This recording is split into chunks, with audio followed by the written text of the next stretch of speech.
Today, kids, we're going to be comparing Jesus to Muhammad. Peace be with him. So one of the most controversial videos that I've ever done would have to be the Qur'an challenge. If you click the link, you'll get to see the thousands of threats that I'd received for insinuating that the Qur'an wasn't inherently a peaceful book. Now, many people think it's very unfair to compare the acts of Christians to the acts of Muslims. And I still agree. Both groups often consist of hypocrites. So let's get to the root of the issue. Yes, let's look to the faith's holiest of prophets, their model citizens, if you will. Jesus versus Muhammad.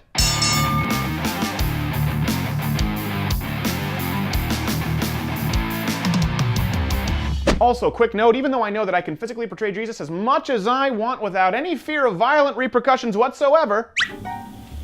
Hey Jesus, how you doing? You want me to pour you some wine? What?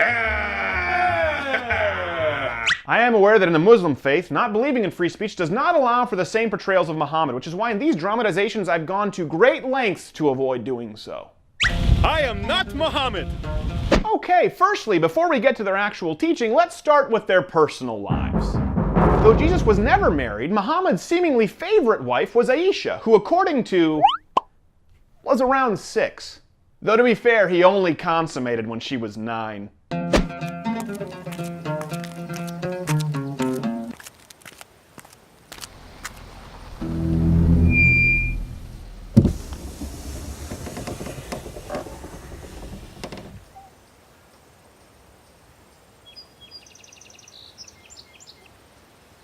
I have puppies in back.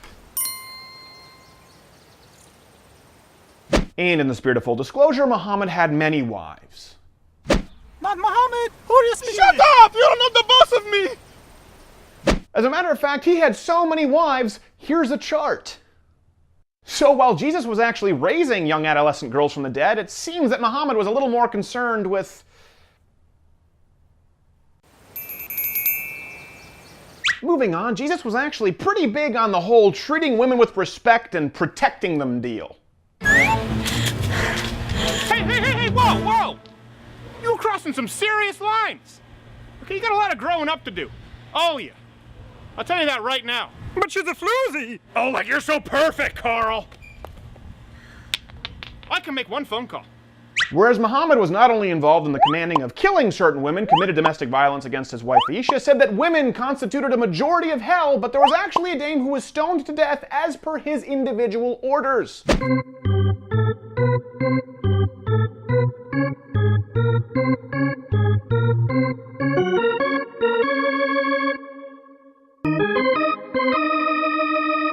Now, regardless of his servitude, Jesus never demanded anything in return from these women. All right, come on, let me No,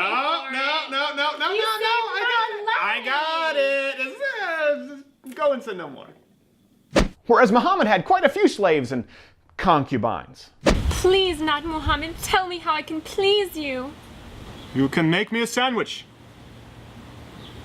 Like yesterday? Many of these, shall we call them, female properties he'd gained in battle after having slaughtered their fathers. Are you still here?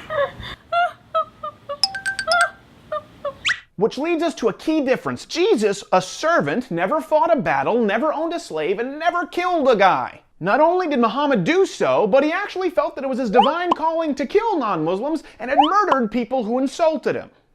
You're a bully! And you're dead! Which finally brings us to the teachings of Jesus versus Muhammad. And there are too many to list here, so let's go to the tail of the tape. Jesus taught to love your enemies and teach your faith with gentleness and respect. Muhammad taught his followers to kill, convert, or subjugate Christians and Jews. Jesus said that God will judge apostates. Muhammad instructed his followers to kill them. Jesus taught mercy. The Quran teaches us punishment over compassion. But if you're noticing a disturbing trend here, congratulations, you're a logical person. But my challenge to you this time is to go beyond reading a chapter or two. Start with the verses listed in this video, but try and read the New Testament and the Quran in their entirety and compare the two for contrast. See if you can spot some differences that I've missed. If so, let me know below. I think the differences are no better exemplified than Jesus' last words, having been tortured and persecuted, yet having never retaliated on the cross, asking God to forgive them for they know not what they do. Versus the last words of war-waging Muhammad, having never been tortured or persecuted to the same degree, in which he said, "May Allah curse the Jews and Christians, for they built the places of worship at the graves of the prophets." The holiest of prophets, and you're going to make those your last words? Really? Not Muhammad!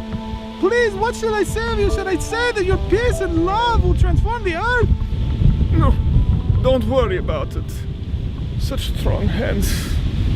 Not Muhammad! What about salvation and forgiveness? How about that? Oh, anything now, Muhammad. What shall I say of you? How do you feel about the Jews?